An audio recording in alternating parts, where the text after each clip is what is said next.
گفتش که تو اصلا قابل پیش بینی نیستی. یه ثانیه میگی یه کار بخوام میکنم، یه ثانیه بعد یه کار دیگه به میکنی. آبان خوش آمد. آبان.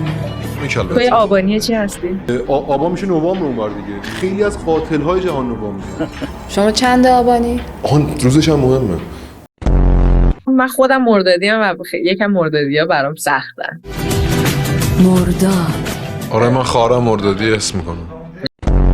ببین من فکر کنم اصلا از ماه آذر یکم به این نتیجه رسیدم که شاید یه داستانی هست. آذر. آذری کیا؟ مامانم، خالم، داییم، عموم. نه شبیه همانی یه سری الگو تکرار شونده. ببین بویه که مردا ساله الان چه رمانی شدم. مثل اینکه میگن حال مردا و زناشون با هم که فرق کنن ولی کلا انرژیشون بالاست. برای من کلا آدمای خیلی جذابین ولی همینطور سخت. چه ماهی کنسله؟ خرداد. چون خوردادیم. احسن.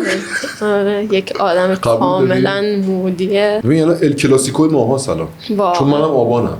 اخ اخ اخ اخ اخ. تو سوشال مدیا هم خوردادیا و ما آبانیا رو خیلی دارن میزنن. هم چیه؟ من واقعا اذیت میکنم. میفهمونی که بهمنی کمالگرا بودن. آره.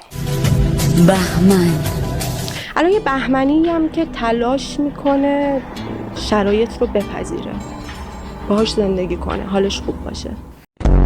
این مثلا تو اگه دوست دیمایی داشته باشی، دیمایی ها خیلی بچه های خوبی هن.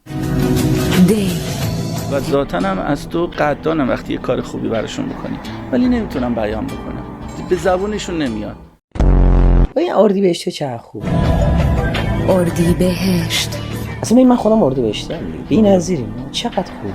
آره. یه اردیبهشتی هم کانونه، کلی انرژی هم. چه جالب در بوداپست هم آدم دیت اول و این سال پرسن متولد چه ماهی هستی؟ عجب.